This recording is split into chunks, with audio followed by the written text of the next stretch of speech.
Here are 5 mini board game reviews.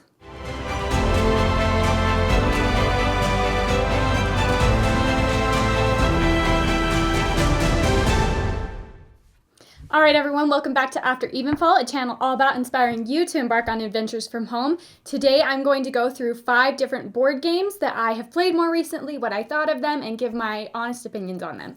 And let's get into it. Alright y'all, today I'm really hungry, so I've got some snacks down here. You're gonna have to bear with me. It was Easter yesterday, and so we got our dark chocolate golden bunnies, and I am a sucker for dark chocolate. Let me tell you, it is my weakness. Dark chocolate, a rare steak, and like beef jerky. Those things get me every time. So if you ever see me snacking on at least beef jerky or dark chocolate, that's why, because I am hungry and this stuff is amazing.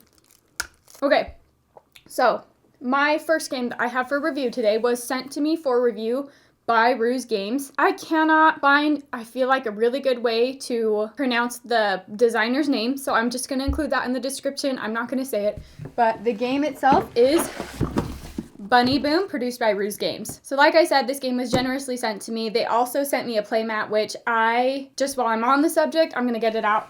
So I know I've bagged on neoprene playmats before. For just further clarification, I don't like it when neoprene mats are both sides neoprene, because a lot of times you'll get curling that's really hard to reverse. I love neoprene mats when they have this rubber stuff on the side, because it weighs enough, it gives it more durability, so that when you lay it down on your table, it has a tendency to lay more flat, and it doesn't really do that curled edge thing as much. This is the playmat to Bunny Boom. I think it is gorgeous.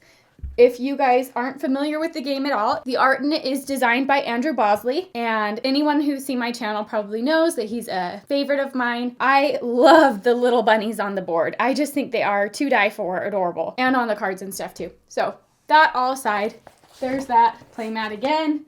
I probably will show it in some B-roll, but I'm gonna roll it up now. So another thing about this game has not quite been released yet. It will be on GameFound. And the playmat is an additional add-on to the game. It's very high quality. I would highly recommend it. I like it a lot. So the crowdfunding for this game will start on GameFound on June 4th is when it's scheduled for. I know that before they even sent this game, I had already saved it so that when it released, I could get a hold of it.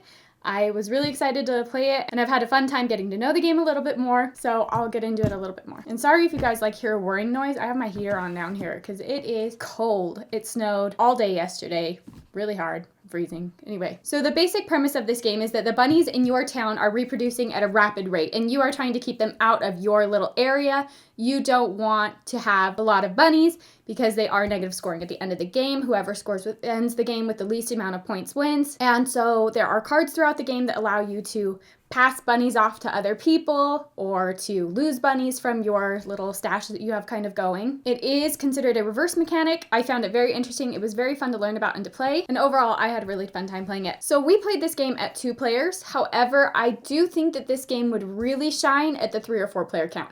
It's still fun at 2 players. I still enjoyed it. I just think that it would be more interesting to have more players on the board to be messing around with a little bit and just be shoving bunnies on. That way you can kind of divert your attention from just the direct other person that you're playing against. And it also gives you the option, so when you're playing a 2-player game, at least when my husband and I were playing it, we had our cards laid out horizontally between the 2 of us. And if you have 4 players playing, each additional player adds a column to the board. So you have one section that's in front of you, one section in front of the other person in kind of a T shape. And the more players you have, the more cards you have to walk over, the more bunnies you accrue, and the more complicated the game would get. It is very much a take that game. There are many cards that are all about take that. It's all about giving other people the bunnies. You want to get rid of them, and that part is really fun. I love the idea of the game. I would put this game on the lighter end of medium weight. It is not a full-blown medium weight game. It's not a light game either. It's somewhere in that middle gray space. It's not overly complicated to learn, but it also takes more effort than, say, Uno would take. Significantly more. Some other fun features to the game are you have these river cards that'll sit out in the drafting pool that'll activate at certain times that might make the game more difficult for you, and it adds a little bit more of a luck element into the game. And I have to say, I love these cards. They are so cute. I love the bunny depictions on them. I think the components are top tier. I have a weak spot for bunnies. I think they are crazy cute. And so I really love their little bunny resource tokens. They have like a 1-point bunny and they're like itty bitty, and then they have a 5-point one, and then they have a big old chunky 10-point resource bunny token. They're super cute. The carrot token's cute. I really like this game from an aesthetic standpoint as well. So I gave this game a 4 just because I have not played it at a higher player count yet. I would like to play it at maybe 3 or 4 players and see how much that affects my scoring for it. I really think that it would improve it significantly. So overall, like I said, this is a really good game. If you are looking to get your hands on it, you can back it on GameFound on June 4th is when the campaign launches for it, and that is Bunny Boom by Ruse Games. All right, so this next game that I'm about to review was sent to me by Sandwich Bag Games, and that is Swirling Heroes. And then they also sent me the expansion or the promo cards for Swirling Heroes as well. So if you see some cards in the B-roll that aren't in maybe your copy of the game that you have, that's because I have the promo cards. So like I said, Swirling Heroes was sent to me by Sandwich Bag Games. I am not 100% sure who the designer is exactly. It's not printed on the box, and I didn't happen to see that when I was communicating with them. However, the artwork in this game, they are very proud of. It is done by 12 different artists, female artists from around the world. They are also very proud of the fact that they are a BIPOC designer and publisher. And I have to say that I love the artwork in this game. It was very cute. I love, like, for instance, this one right on the cover. I think she's very beautiful. Kind of gives me a little bit of like Elsa vibes. I don't know. There are some deviations from this direct art. People obviously have their own styles, and that will be depicted upon the cards. So this game is an easy to learn, hard to master game. It is a card-based abstract style game where each player picks a color for their deck. You take 8 cards from that color, and each of the cards will have numbers ranging from 1 through 4 on the edges of the card. So throughout the game, you will have your 8 cards in your hand. You will take one of them and lay them down next to another card. Now, there are placement rules as to how these cards can maybe be placed. You have to have equal numbers touching. So a 4 has to be touching a 4. And then after you've placed that card, the card that you've placed it next to swirls 180 degrees, thus making it so that the number that your card was originally touching is now facing on maybe the outside, or it's touching a different card. At the end of the game, you will tally up whatever cards, because you have your certain color suit and the other player has their color suit. It makes tallying the score fairly easy. You will score up every number that is on the outside edges of your cards. So edges that are unobstructed qualify. So say if you have one card that's touching 3 other cards, there's a likelihood that you might only be able to score 2 of those edges, right? There might be a 2 and a 4, so you would get 6 points for that card. The game overall is really easy to learn. It's very quick. I played it a few times against my mom, and we had a really fun time playing it. It's also an extremely portable game, and I would dare say that the more players that you can play against, the better. Playing against 2 people, it's very fun. It gives kind of boot vibes where it's, like I said, easy to learn, hard to master. Although I do think that having more cards on the board might be a little bit more exciting and engaging. I believe there's also a webtoon comic for this that you can look up and read. I think that that's also a part of their brand, but don't quote me on that. Overall, I gave this game a 3.5. It is a very fun light game, and it offers you a lot of opportunity to strategize before you play your cards and to work out your opponent's strategies as well and to play off of that. While I may have given this game a 3.5, I will say my mom enjoyed it a ton. She is definitely the strategist of the family. I like to play heavier weight games for the most part. I really like the medium to heavy range. And my mom tends to really like those easy to learn, hard to master games. She is the queen strategist, you guys. It's annoying. She will card count, assess every single option available, and take her time until the cows come home. She is a major strategist. She loves stuff like this. And so I think that this was a really good game for her. If you know people like that, I think they would love this game as well. It's definitely one that works really well for that genre. It's a great game for families because the premise of the game is very easy to learn. It's very quick, and I'm pretty sure that younger kids could learn how to play. I mean, as long as they know numbers, they should be able to play this game. It's pretty easy. You lay down the card, you swirl it, you score what's on the edges. So unless they need a little bit of help with their math, and even then, if you have a calculator to score for them, I think it should be fine. It's a really fun game. Again, we really did enjoy it, and that is Swirling Heroes by Sandwich Bag Games. All right, so my next game that I have for review today is Downforce by, and this is a little bit of a list, so you're gonna have to bear with me, okay? It's Rob Davio, Justin D. Jacobson, and Wolfgang Kramer. And the game is published by Restoration Games. So Downforce, the premise of it is a fun betting and racing game where they're kind of 2 separate, phases to the game. In the very initial phase of the game, you are drafting cars through kind of a bluff mechanic. You have cards in your hand that you play down that have a certain number on them for that car that you're maybe bidding on. You flip it over. If you have a 6 on there and you bid for a 6, say that you were the highest bidder, then that counts as $6 million. You bought that car for $6 million. You put it in your bank. And there is no limit to the amount of cars that you can bid on. However, everyone needs to end the buying round with at least one car. Now, if you have this car, that does not stop you from bidding on other cars throughout the game as well. But I'll get into that in a minute. So after drafting your vehicles with special abilities, you will place your cars out on the board, and players will begin taking turns playing cards that have multiple cars on them with numbers depicting how far those cars can move.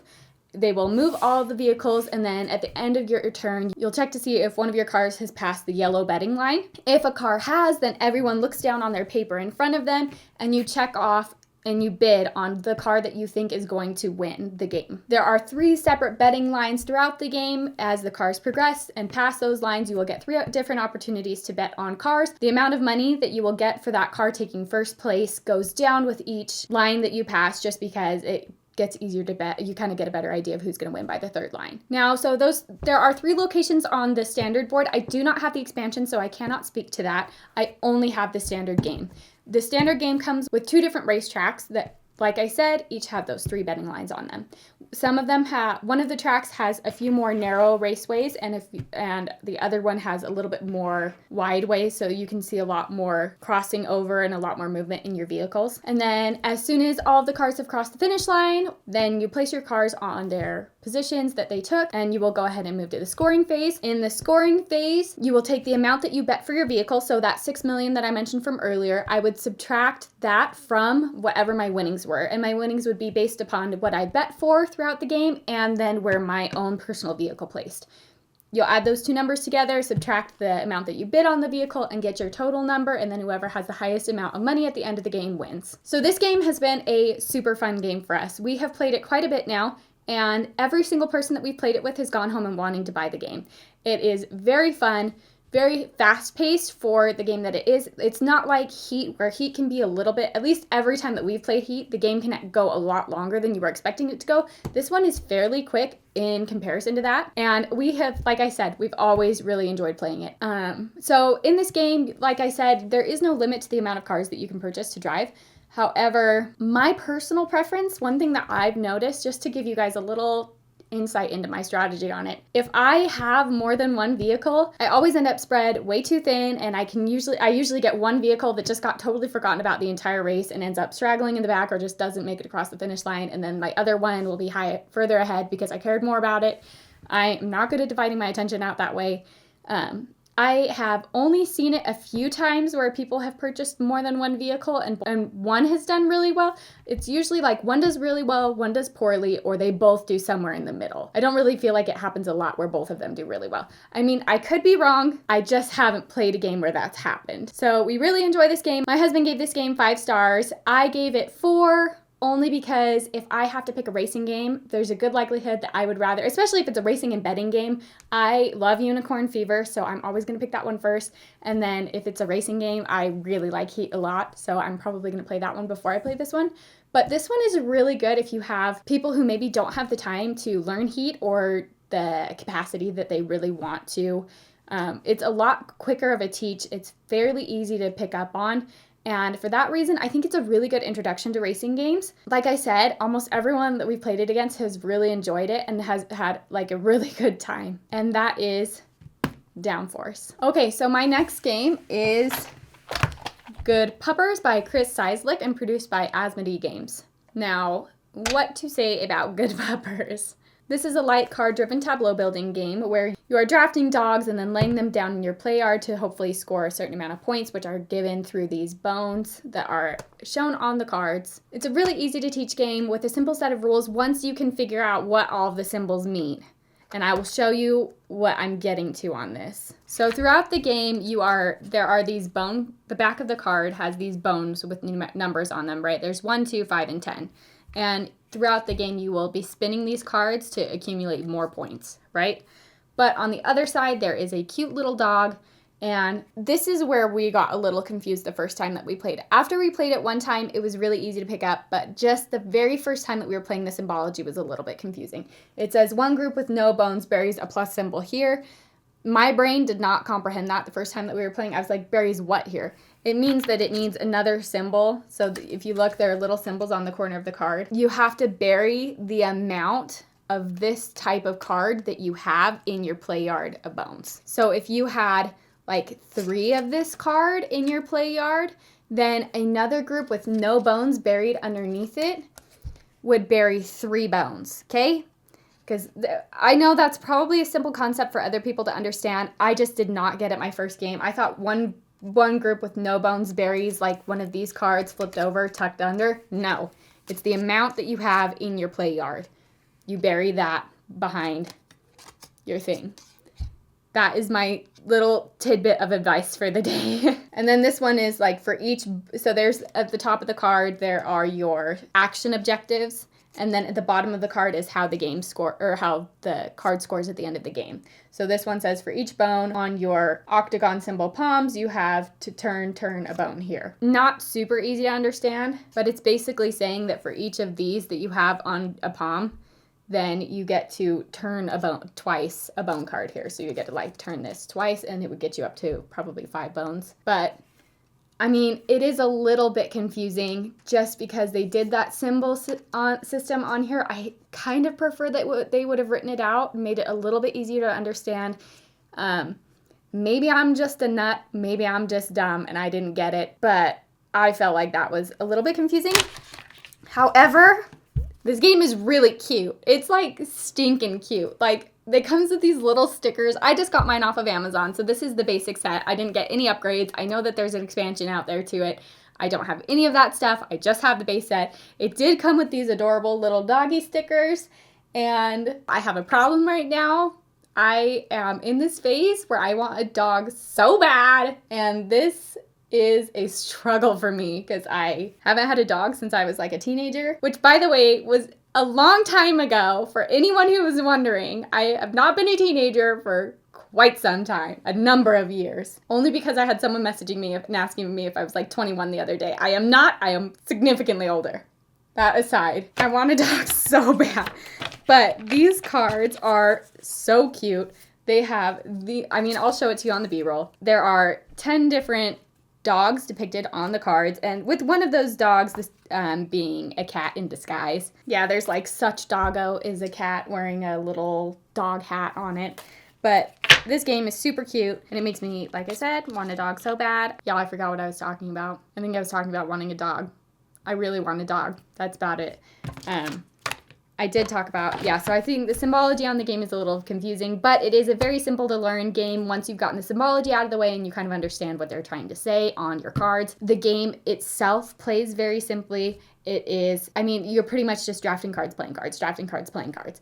Super easy. And like I said, the artwork is gorgeous. I love all of these cute little dogs. And I ultimately gave this game 3 stars. I might have given it more if I hadn't had such a big issue trying to learn the initial game. And in my defense, it wasn't just me that had a hard time learning it, though. My husband also was not totally understanding the cards either. But once we got the symbols down, it was a really fun game to play. Our second and third playthroughs went a lot better than our first one did. I would recommend it to people who like games kind of like Forest Shuffle, where you have your cards that you're playing down and adding to, because it has a lot of cards that build off of each other in order to do, maybe if I place this here and I place this here, it allows me to do actions over here on these cards and score points at the end of the game on these cards. It is very much that kind of a game. It allows for a good amount of strategy while also balancing that out with kind of the luck element of drafting. You're picking the cards that you're drafting, but you're limited on whatever is placed out, and you have to adjust according to whatever is on. And you have to adjust according to what's on the board. Overall, it is a fun game. It's fairly cheap on Amazon, and it is a good game for maybe like lighter and medium weight players. Well, no, it's a lighter game. Just understand that the symbology the first time is a little bit confusing, but that is good puppers. Okay, so my next game is Dungeons, Dice, and Danger by Richard Garfield and produced by Aaliyah. I will tell you guys in advance that this is a game that I did have a little bit of a hard time with. So Dungeons, Dice, and Danger is a roll and write dungeon crawler game where you roll dice and then the die faces allow you to move through certain spaces in your dungeon, maybe beat up some monsters or collect gems or gold or things, or maybe activate certain squares that allow you to change die faces. And that's kind of the basic premise of the game. It's fairly quick to pick up on the basic format of the game. So while I think that this game in practice is a really good game, I do have nitpicks with the English rule book. I obviously do not speak any other languages. I couldn't even try if I wanted to. I tried to learn new languages and I just can't. So everything that I get is always an English copy. And one thing that I really struggled with this game is that sometimes on your little playmat board thing that you've got going, you will come across symbols that aren't given any sort of explanation in the rule book. But especially like some of the die manipulation symbols can get really confusing and they just don't give a good enough explanation in the rulebook of what you're doing. And I struggle with that just because I really want to play a game right. I don't want to play a game and feel like I not only don't know what I'm doing, but I have no way to figure it out. Or in between every turn I'm taking, I'm hopping on my computer to maybe go on Reddit or something and try to figure out what in the world this symbol means. It's not the funnest way to play a game, and I don't enjoy playing that way. So I've done a bit of research since playing this game, and I discovered that from everything that I've read, they said that problem pretty much exclusively exists in the English rulebook. If you're not playing with the English rulebook, or if you can speak other languages, you have a much higher likelihood of understanding how to play the game and that it makes a lot more sense. Now, outside of that issue, I think the game plays really well. I have enjoyed learning how to play it. It's kind of fun to try to beat monsters based off of die that you've rolled. It's really hard to win. It is not an easy game at all. Like, especially if you're playing solo, it's hard. Like, it's tough, but it's a fun game. It's just very challenging. Like, on one of the maps, there's like a big bear in the center, and that guy, let me tell you, I can never go past him. I have played it solo a few times. I really like it solo. I have yet to play it with someone else, but I do believe that it's one of those games where whether you play it with someone else or you play it solo, it plays really like almost identically, kind of like Guild of Merchant Explorers, where you're really just doing your own thing on your own board anyway, and then you're tallying up at the end or trying to see if you die first or things like that. But like I said, outside of that one issue that I had, I think that this is a really fun game. I just wish that I could have understood it a little bit better.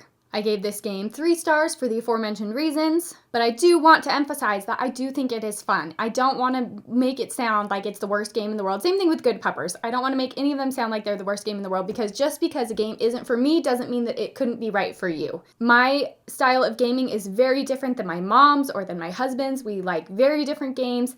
And that doesn't mean that it's not a good game if I didn't enjoy it. Unless it's Wizard. Wizard sucks. And that is all I have to say about Dungeons, Dice, and Danger. Alright everyone, thank you so much for joining me again today. I've really appreciated every single one of you. I'd like to mention too, if you guys are looking for any fun gaming loot, take a look down in my description. I have an affiliate link that will send you to Harbor Loot, where they have dice trays, dice, they have all sorts of fun goodies. And they are an excellent company. They are veteran owned. They are top tier. The staff is phenomenal. And I highly recommend, if you're purchasing anything, to purchase from them. The dice trays are the best quality dice trays that I have ever owned, and I love them. If you enjoyed what you saw today, please don't forget to like, subscribe, and ring that bell to get notifications when we upload new content. I really appreciate every single one of you so much, and I hope you all have a wonderful day. Bye-bye!